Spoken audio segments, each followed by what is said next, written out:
Hi, guys. Welcome back to the Adaptive Zone podcast. My name is Matthew Boyd. I'm a physiotherapist and running coach. If you enjoy today's episode, don't forget to like and subscribe. And if you're so inclined, share it with a friend. Today, we're going to be chatting again with Emily Moore. She's a registered dietitian and an exceptionally talented runner. And she's going to be helping us understand a little bit about nutrition and fueling in and around specifically your race the few days leading up to, during, and after your race. So that's what we're going to talk about today. So, Emily, welcome back to the Adaptive Zone podcast. Hi, thanks for having me. Excited to chat about your nutrition, maybe give you some tips and strategies to think about before your next race. Cool. All right. We did your intro last time, and it was only a couple of episodes back. So let's just dig right into it, shall we? Yeah, let's do it. So I'm going to share some questions I get a lot around this, and I do my best to answer, but I would definitely rather have an expert like yourself answer them. So they're not, I'm going to sort of jump right in with some that I get frequently. Sound good? Sounds great. So one is supplements. Like runners often ask me if they should be taking any supplements like around the race week. What do you think? Is that something most runners need to do? Like everything in nutrition, it depends, but I would say generally, like there isn't a specific supplement that I would tell a runner, okay, we're 3 days from the race, let's start this. So unless you're already on like iron or vitamin D or any other vitamin or mineral that you need to be on, that's proven through blood work. I mean, of course, we want to continue that, but there's nothing that I would say is a must race week as far as supplements go. So keep on your regimen if you're on a supplement regimen. But the main things really to focus on here is your nutrition, how you're fueling your body, especially race week. Leading up to that, we'll chat a little bit about carb loading. So your nutrition, eating those nutrient dense foods, sleeping really well, making sure you're getting at least 8 hours, a night if you can, following your taper, not cramming in, any missed training during the week, managing stress, those nerves. Those are the things that we really want to be focusing on during race week. Okay, so if you have supplements regularly that have been sort of worked on with someone who is a professional and it's the right thing for you to take, then just keep taking them. But you don't want to be adding anything new and special around race week if you're not currently doing it. Yeah, I wouldn't say so. I'm a food first kind of dietitian. We want to get most of our nutrition through food. So focusing on foods and continuing a supplement regimen if we're on one is good for race week. Cool. Yeah, definitely. So the big things that we want to focus on are those things you were mentioning. So particularly around the diet and food that week, fueling, hydration, that kind of stuff. And so we'll dig into that stuff in a bit more detail. So if we take, let's say, you're 3 or 4 days before your big race, let's say it's a half marathon or it's a marathon, something you want to perform well in. What should runners be eating around that timeline? Yeah. So for our races, like our halves, like our fulls, that when we'll be out there running for over 90 minutes, over an hour and a half, we want to carb load for them. So for a marathon, we really want to carb load for a full 3 days. Half marathon, 2 to 3 days. Like for example, I'm running a half marathon on Sunday, so I will be carb loading on Friday and Saturday, the days before that race. And really why we want to carb load is to fill up the tank, our glycogen stores, and our liver and in our muscles. We want to go into that race with a fully optimized energy tank or fully optimized energy stores. And I like to think of carb loading as this, and I like to compare it to like a car. So when we're like getting ready for our road trip, we're setting out for a road trip. One of the first things that we think of is, let me make sure I fill up with gas so that I can get to where I need to go and that I don't run out of fuel. We should be thinking the similar way with our body. We want to make sure that we're eating carbs to fill up that gas tank so that we can go the distance. We can go the duration, we can run strong, we don't hit the wall. So lots of really great things. Carb loading will help improve your performance on race day as well. So for the 2 to 3 days before a race, yes, we want to focus on carbs. We want to carb load for those races. Cool. Yeah, I like that analogy with the road trip because if I think about my car, like I had to go to I just drive around town most of the time, and it was like 12 kilometers till you went out yesterday. Because Oh, but I'm never like far away from a petrol station, so I don't worry about it. So I just go to one. But if I, like you said, if I was going on a road trip and I knew I was going to drive like 100, 200K, and I don't know where the gas stations are, I'm going to make sure it's full before I leave. So it's the same. Like if you're doing a long race, like a half marathon or a full or anything longer, then you fill up the tank. If you're doing shorter yeah. things or training runs, it's not like you don't need any gas in the tank, but you don't have to be as stocked up the way you would with a road trip. Yep. So really with carb loading, we can look at our sports guidelines, but then we can also carb load and approach carb loading in more of a visual way if numbers isn't a runner's thing.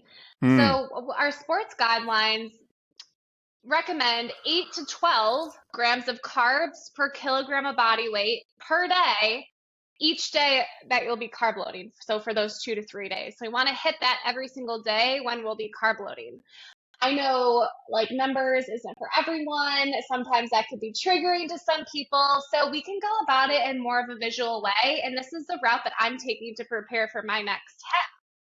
So we can look at our plate, and on our plate, and I think we talked a little bit about the plate last time, but on our plate, we want to make sure that 75% of that plate, at least 75% of that plate is filled with grains and starches.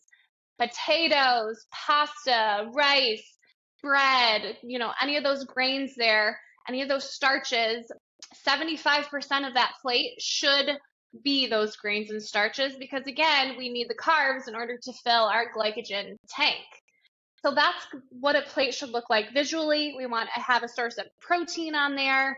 We can have some color, but honestly, in color meaning like fruits, veggies, but honestly, during a carb load, it's about the carbs. It's not, mm, making a salad and adding some sweet potatoes to the top. That's not what we want to do. Our plate shouldn't look really colorful. My plates, when I make them, it drives me crazy because they're ugly. They're like white, mm, yellow, like there's nothing pretty about it. But that's what a carb loading plate should look like. And if we're not setting up our plate, in those different portions and in that way, let's say we're making like a bowl, which I know they're popular, like a grain bowl or grain and veggie bowl, protein bowl. We want to fill we want to fill that base of that meal with the rice, with the potatoes, and then add some protein to the top and add some veggies. We don't want the base of that to be our veggies and then sprinkling it, with some rice or some potatoes on there. We want that base to be the carbs. okay. And that's, I'm guessing, because there's not enough, the colorful vegetables are not dense enough in carbohydrate to really hit those numbers. So if you're not Absolutely. going to work out the numbers and do it precisely, which is difficult, a lot of people do, but I think having that visual way of doing it. So if you're going to have 3 or 4 meals in a day, you want like 75% of the plate or 75% of the bowl to be those carby vegetables, I'm guessing. Yep, or grains. Yeah, the starchy Oh yeah, veggies, okay. those are like your high carb veggies, and potatoes is like the first thing that pops into my head with that. So yeah, absolutely. And pasta's okay, and whole wheat Yeah. pasta is there, and that's all okay. All right, but you maybe want to So avoid things like lentil pasta, because there's. So with carb loading, it's a lot easier to carb load with lower fiber carbs because for most people, we're like really increasing the carbs, right? And hopefully it's not like doubling or tripling because we want to make sure during training we're getting in those carbs to help us train well and to prevent our risk for injury, etc. But we're going to have an increase in carb and we don't want like let's say 600 grams of carb. Let's say that that's your goal. You don't want 600 grams, a lot of fiber. There's such Mm, thing as too much fiber. It can kind of wreak some havoc on your digestive mm. tract. So instead of, lots of whole grains, we want to be focusing on like white bread and white pasta. That can be easier, especially on the digestive tract when we carb load. Sounds awesome. Sounds like what I'd normally like to eat.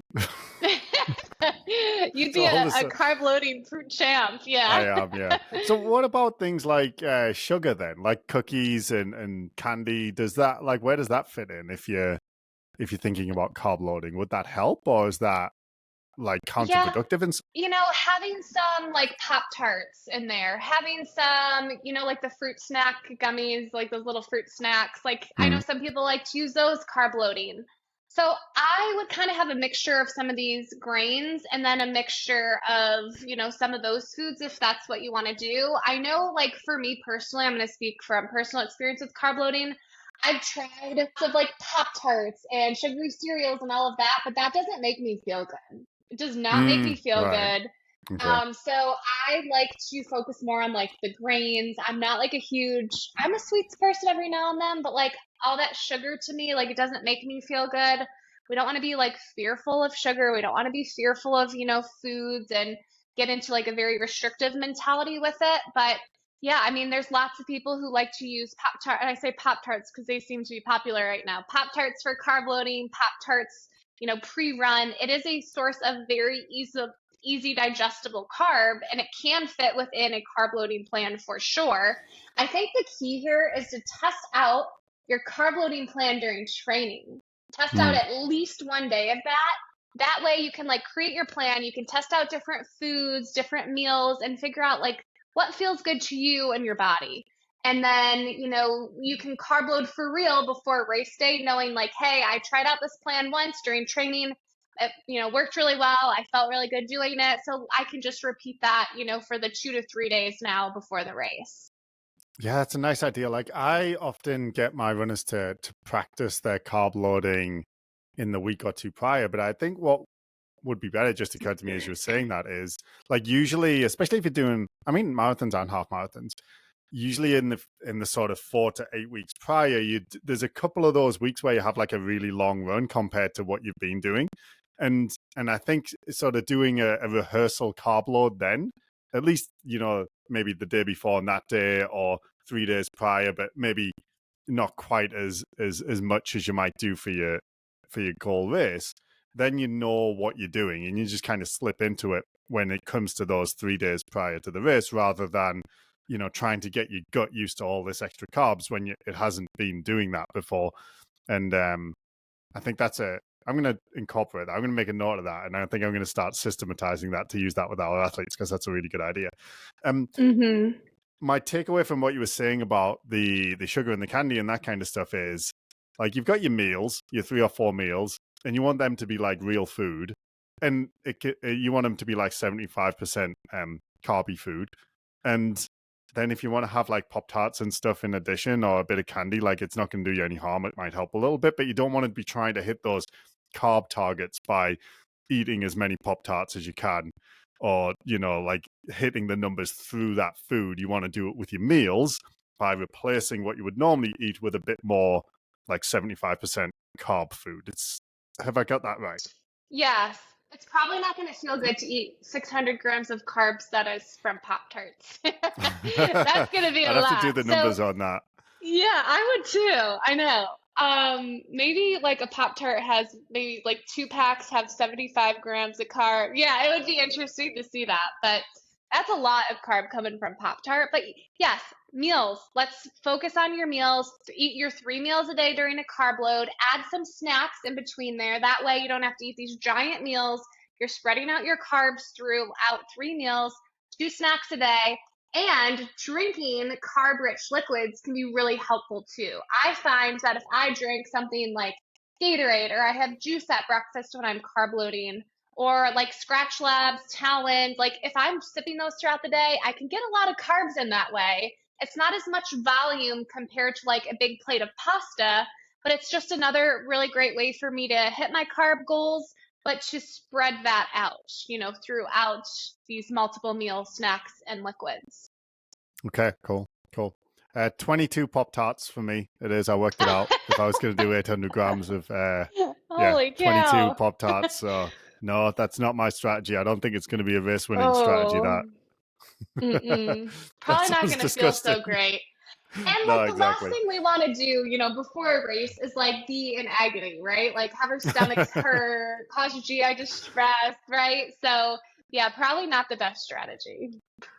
Well, if you've got your targets now and you know roughly what you're thinking carbs wise, something that is challenging practically for a lot of runners is accessing that food when they have to travel. So a lot of runners will Mm. be traveling for the race, either just a few hours to a different city, or often like flying, staying over, sometimes internationally, right? So it's a big thing. Do you have any tips and tricks that you might suggest for a runner who is traveling for a kind of destination race to help them carb load effectively, bearing in mind the challenges that come when you're not in your own home?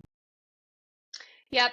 Planning ahead is key. So we want to plan ahead the best that we can. I know sometimes when we travel, things throw us, through a loop, and that's okay.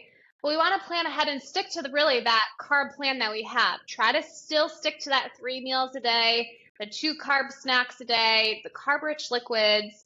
When I travel, I like to bring things with me. So I like to bring snacks with me, like fig bars, pretzels. I like to bring that sort of thing with me so that I have those snacks right there and available.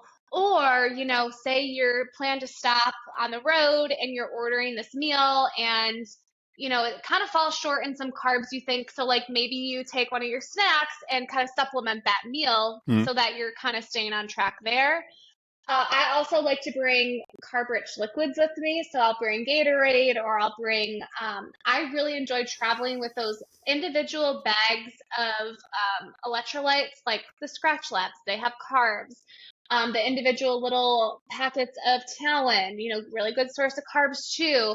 And that way, like you can have your reusable water bottle or whatever you have, and then you can kind of refill and like dump your carbs in there. So those are some good strategies too.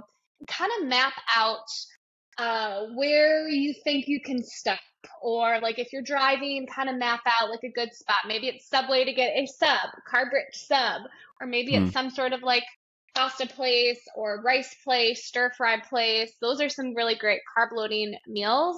So maybe like kind of look ahead to see where you can stop or anticipate like what might be available at the airport, or you could even bring some meals with you. That's kind of up to you and what you have room for, what's really practical for you. I don't know if bringing 2 days of carb loading meals with you on an airplane is practical. You do what you got to do. You have in your carb load plan, you can get pasta a lot of places, rice a lot Yeah. of places, subs a lot of places, pancakes, French toast, all those things a lot of different places. And don't try anything new. Just stick with the foods that you know. Yeah, cool. Yeah, the packing things is what I usually do, but I haven't had to fly for one in a while because that does present more challenges. But if I'm just driving and then staying somewhere, usually I'll make Mm-hmm. the food at home and then like reheat it or have cold pasta just so I don't have to worry about it. But I think like listening to what you were saying there, if I were going to be traveling anytime soon to do a race, what I'd probably do is think, well, if I was at home, what would I eat? Okay, can I look at places around where I'm staying and just line up? Okay, I'm gonna have I could even put it on my little Google calendar. Like this is where I'm gonna eat this time, and I'm gonna have this menu item, and then I'm gonna eat here at this time, and I'll have this menu item. So I know it's not like I'm just going there and then kind of looking around like what's available. And then you end up eating something that's like really protein and fat heavy and it's Mm, a load of veggies and hardly any carbs. And then you just because you picked something off the menu, you want to have the plan in mind before you go. hmm. And ideally even maybe the restaurant or locations you're going to get the food from. So you Yeah, just then you absolutely. just execute the plan. Yeah, here's an example of that. So not last fall, but the fall before, I ran the New York City Marathon. So I had to travel quite a ways from Virginia. It was not the longest road trip ever, but it was a road trip. So I knew, okay, on the day before I was going to go to the expo. I had all the tips that I'm sharing with you. I did. I had my carb load foods. I had some foods actually with me in a cooler in the back of the car. So I was really well prepared traveling up there the day before. But I knew the night before that I would need dinner. So my go-to meal, and it's been this for years, and I do get sick of it the closer I get to my training, but it works well, and what works, you don't want to break, right? So pasta with chicken or salmon is something that works really well for me before my long training runs, works really well for me the night before a race. Lots of carbs in there, kind of checks all the boxes. I'm good to go. So I knew that one, New York City brings in tons of people. I don't know if you've ever been there on the Mm. weekend, but it's crazy. And it brings in tons of people from all over.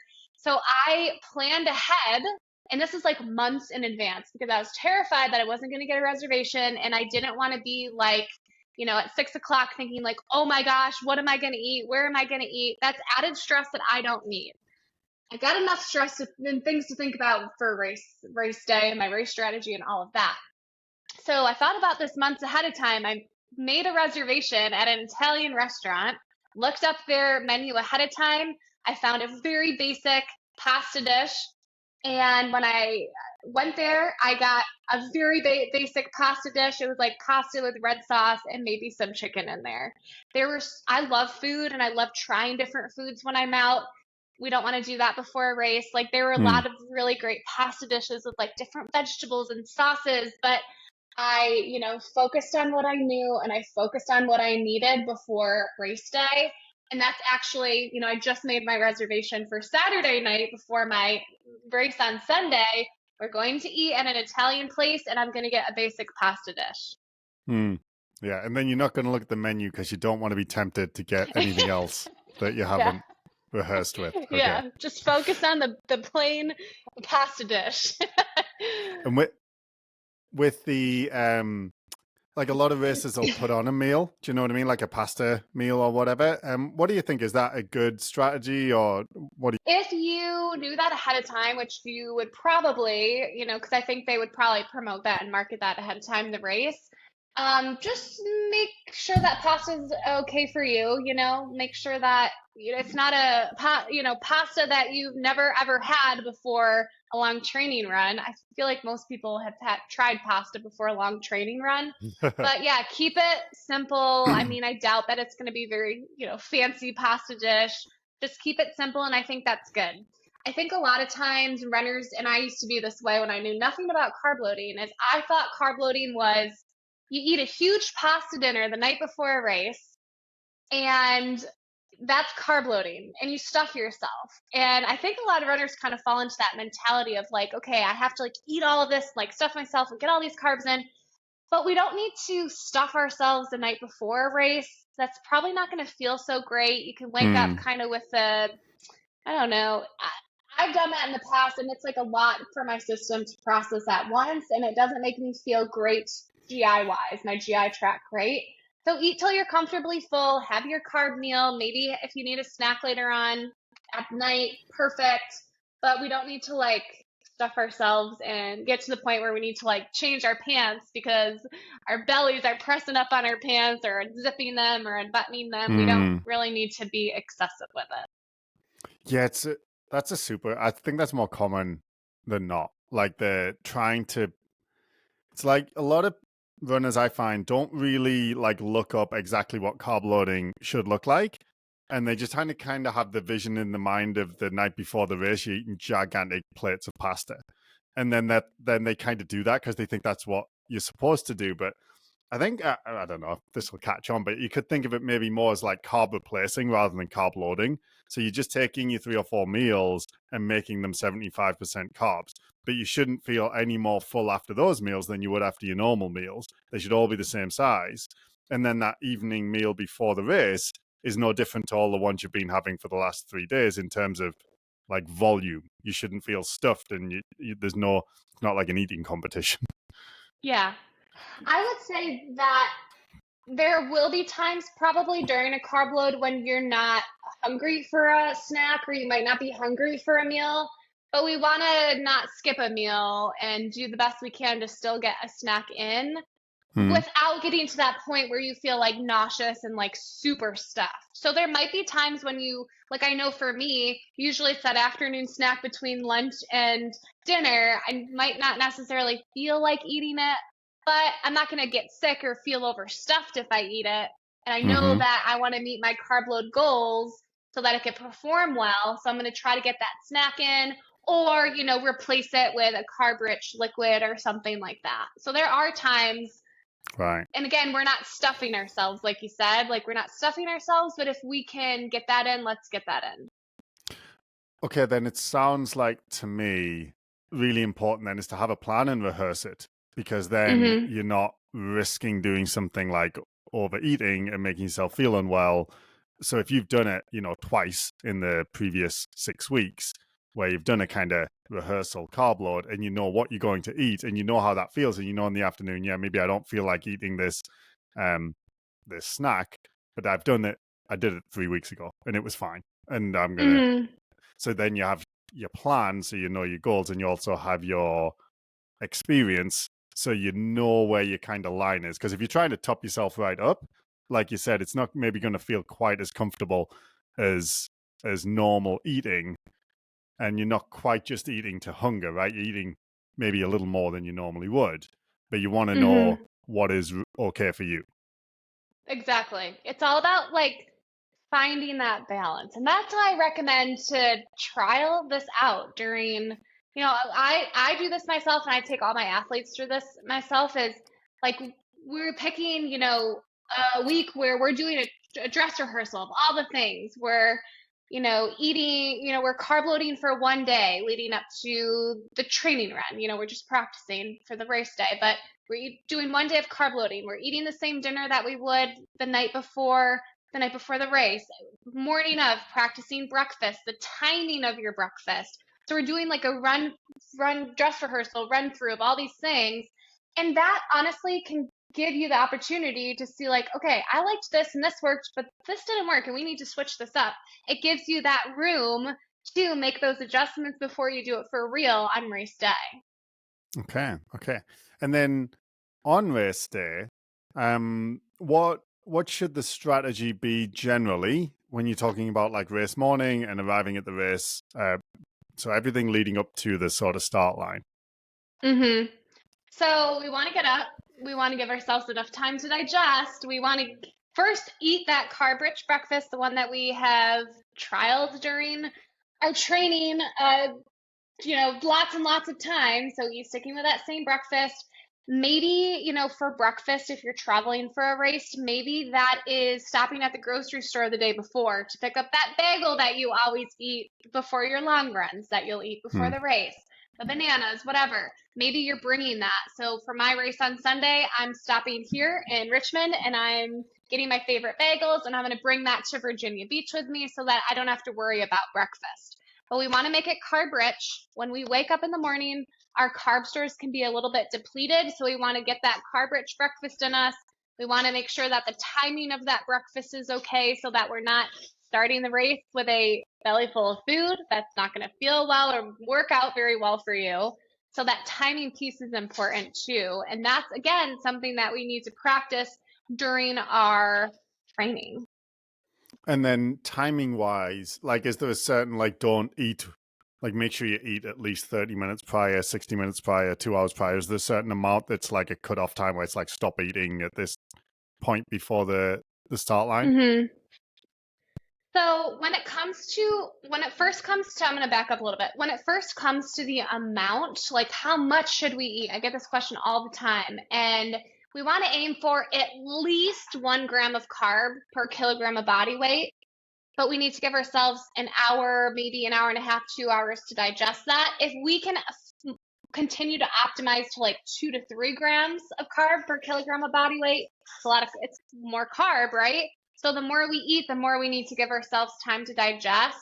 And I find it's like a very individualized thing. So if we're aiming for like 1 gram per kilogram of carb the morning of a race, maybe that's an hour and a half. But that's something that we need to trial during our training.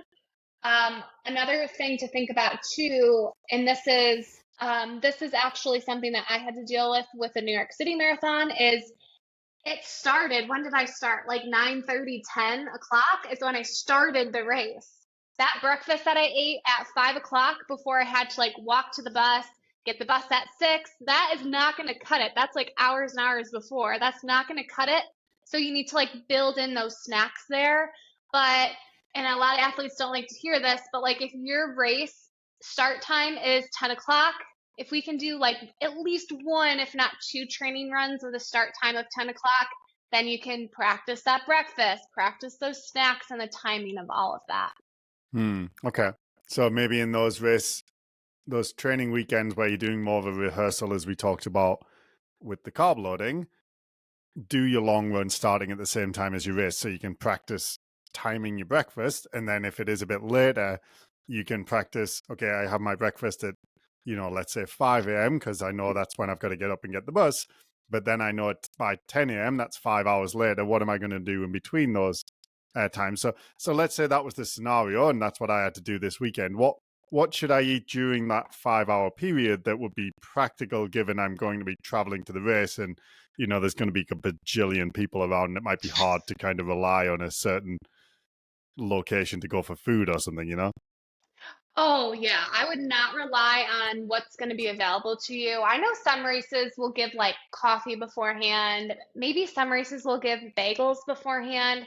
But I mean, what if they run out, right? Like, you don't want to rely on that. Bring stuff with you. I've brought graham crackers to races before, applesauce pouches, extra gels to have, a like throwaway or hopefully recycle a bottle of like water that had carbs in it. So I'm kind of sipping and hydrating. Again, we don't need to like chug a lug and get like a whole gallon in before a race, right? But kind of sipping so you're hydrating and also getting some of those carbs in too. So, and kind of spacing that out too. But remember that these are things that we're going to have to get rid of before a race. So don't bring your favorite, reusable water bottle to hydrate, you before the race. So all these things you're going to have to get rid of before you start. So that's something as well you could practice on those couple of long run weekends where you're doing your rehearsal. Like, okay, these are my snacks. I know I can get rid of them. This is my, drink with whatever it has in it, carb wise, and this is the bottle I'm going to have it in. This is how it has to be a disposable one or a recyclable one. It can't be the one I want to keep or one I'm comfortable giving away to a spectator. It could be. Yeah, yeah, right. So And yeah, then that's what I'd focus on in the morning. Yeah. once you start, like how, let's say a half marathon this weekend for you, how would you approach nutrition fueling during the? So for me, I'm a firm believer, and I know that you keep hearing me say like practice, practice, practice. But honestly, how you are fueling, hydrating, and taking electrolytes during your training run should be similar to what you're going to do on race day.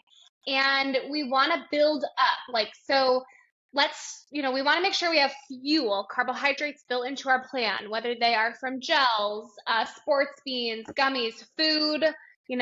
Some people like to fuel with food, totally fine, or maybe it's a mixture. So we want fuel built into that plan. For me personally, I like gels. I don't like to, and I found this out through training. I don't like to like chew as I'm trying to run. Like, give me a gel, I'll suck it down quick, get rid of it, and be on my way. So that's what works well for me. I like UCAN gels. That's something that I'm fueling well with right now. So I'll bring those with me. We want hydration and electrolytes built into that plan. We want to make sure that, especially with electrolytes, when we're running over an hour, especially if we're pushing hard, we know we're going to sweat. We're going to lose electrolytes in our sweat. We want to take in electrolytes during running. So we either need to bring our fluids and our electrolytes with us and keep them on us somewhere, or we can rely on what's on the course. Now, if we're relying on what's provided on course, like I will be on Sunday, we need to make sure we know what's available on course so that we can practice with it during training. You're not going to want to get to race day and try something new for the first time. So on my course, on my half marathon course, it's noon endurance. I know this because I looked at the website. It said noon, but there's different kinds of noon. There's noon sport. Can you still hear me? Can you still hear me? I think I lost you for a second, but I think we're Okay. okay now. Okay. Let me get back on track there. Let me know if you can't hear me because I think my internet slowed down a little bit. But we need to make sure. So I reached out to the race. I emailed them, and I've done this for lots of athletes before because sometimes on the website it's not clear or you don't know like what kind. So it's noon endurance, and I knew that way months in advance. I bought noon endurance, put it in my bottles, practiced with it. So race day is not a big deal for me to drink noon endurance because I've done it lots of times, and that's what I plan to take on course. I looked at the race map ahead of time, so I know every mile or every mile and a half, I know where those stops will be, and I can plan accordingly. I know, okay, here I'm going to take 1 cup, or here I need to take 2 cups, or whatever. So those three things: carbs, hydration or fluids, and electrolytes we want to build into our plan. Whether we bring that with us or whether we rely on what's on the course is up to you. But we want to have an idea of that before we get into the race. Just a side note, like, know that some courses, and I would say most courses, will give you maybe 1 to 2 gels if you're lucky. And we're really talking more so about like the longer distances, like a half, a marathon. 1 to 2 gels, especially for like a 2 hour, let's say, um, a 2 hour half marathon or any marathon, that is not enough. We need to bring our own fuel with us.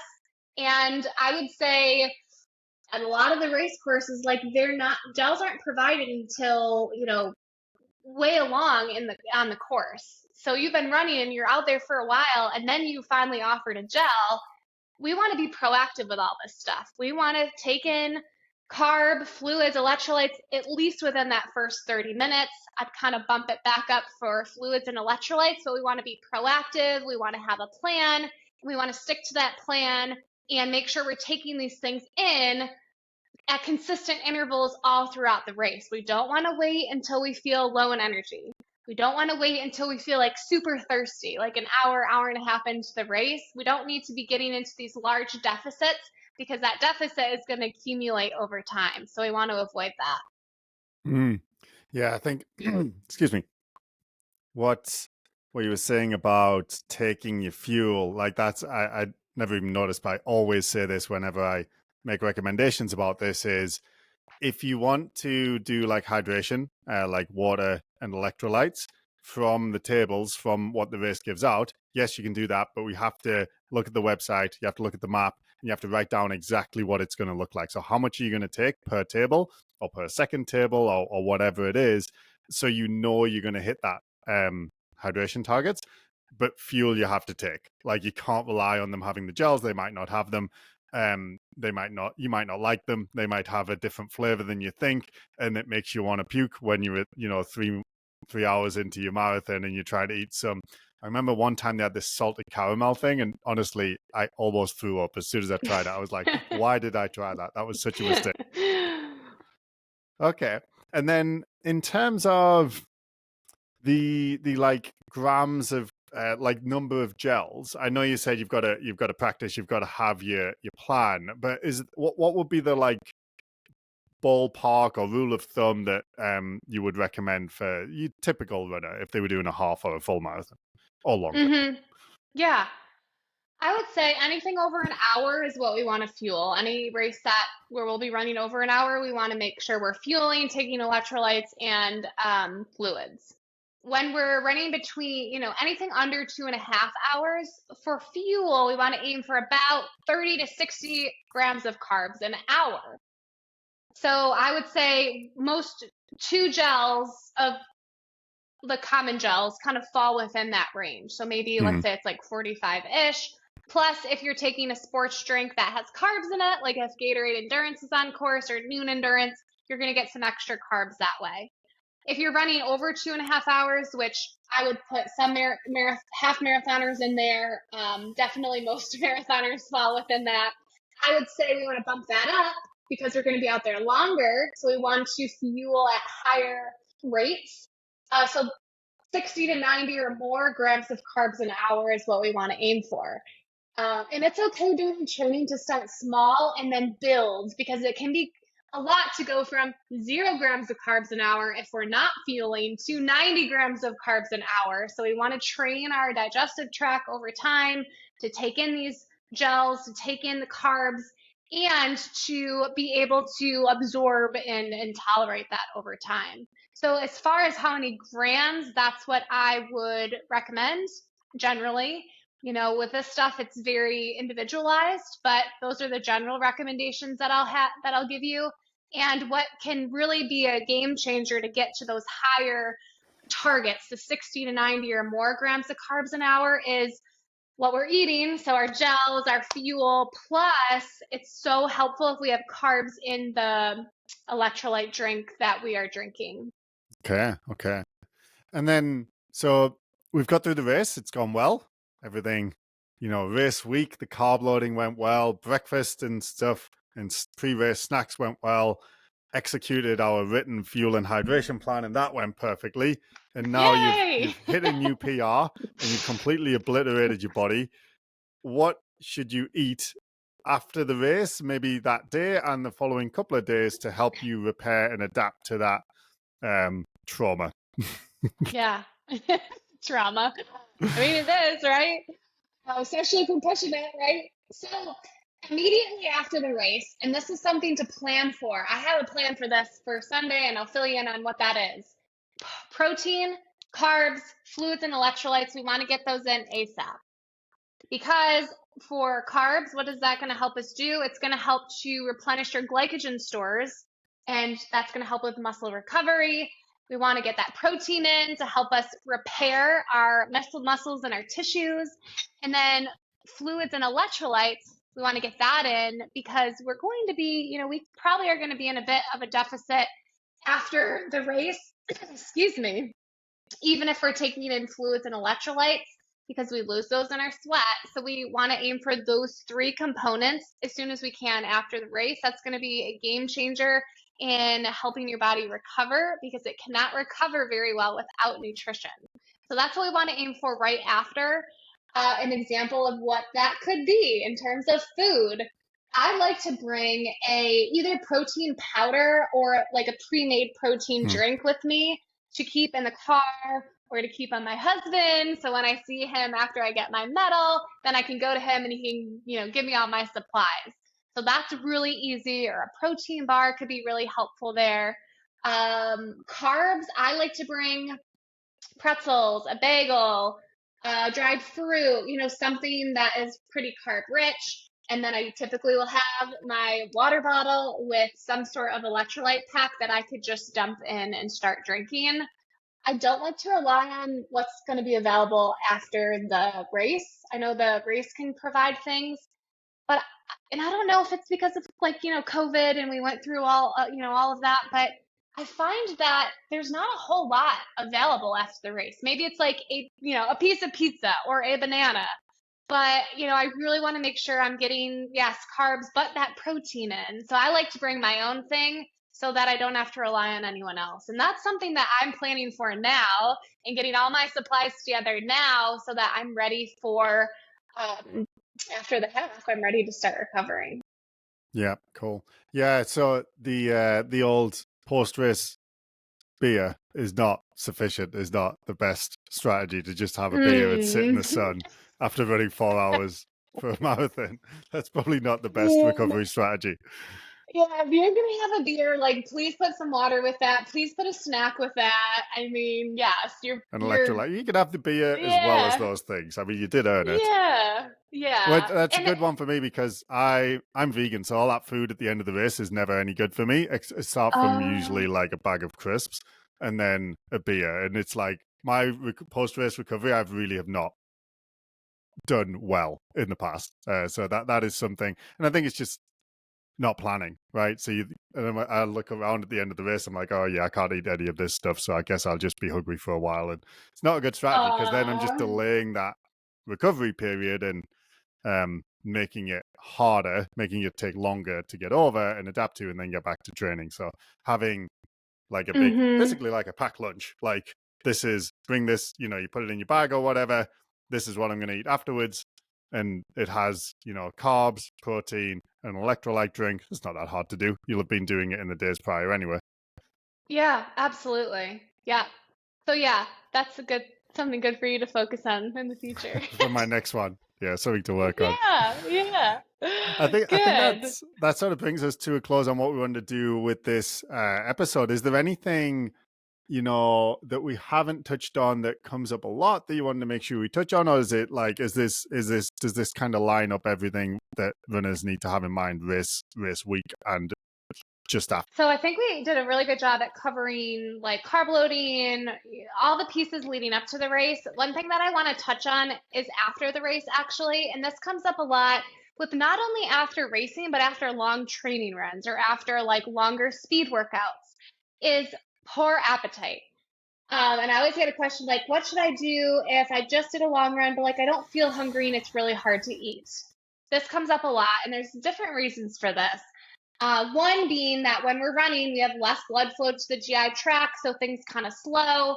But especially when we're pushing really hard, when we're exercising for long periods of time, when we're sweating a lot, when we are, out there for a long time, as I said, that appetite can be decreased. And it's something that I sometimes experience after long runs and probably after every single race as well.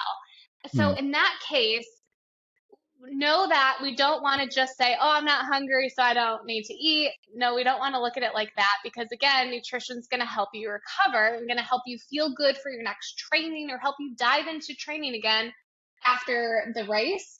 Small, frequent meals are really helpful. You don't have to necessarily eat this big, giant meal after a race. Maybe you can break it down. I know when I don't have an appetite, I look at a big meal and it's not appealing to me. So maybe we can break that down into like having like a Greek yogurt with some granola on it and some fruit on top. Or maybe have a smoothie. That's really great. Smoothie, we can still build in carbs, we can build in fat, we can definitely build in protein. You got the fluids in there. So that kind of checks all the boxes there. Liquid nutrition is helpful, protein drinks, soup even. But it doesn't have to be those big meals, and it could be like these small snacks that you kind of pick at or have frequently throughout the rest of the day. Then when you're hungry, dive into that meal and have that meal. Mm.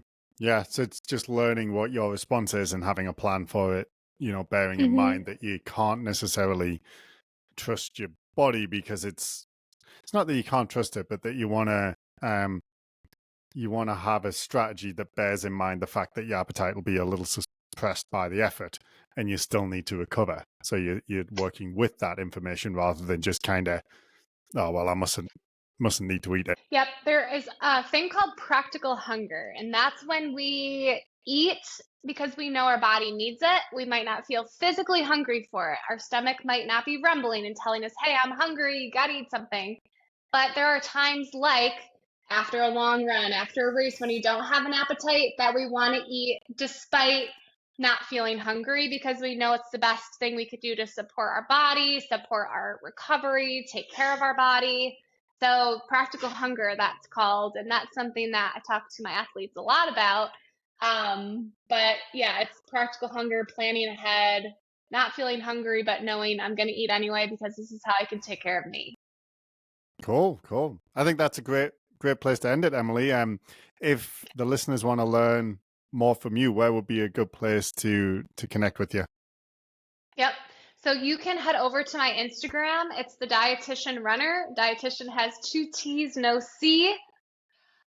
Or my website is the Dietitian Runner, again with two T's, no C. Well, I'll put links in the description anyway, so they can just click it. That's That's easier. so they don't miss it. Okay, cool. Yeah. Well, thank you again for coming on. It was wonderful, and yeah, have a good one. Thank you.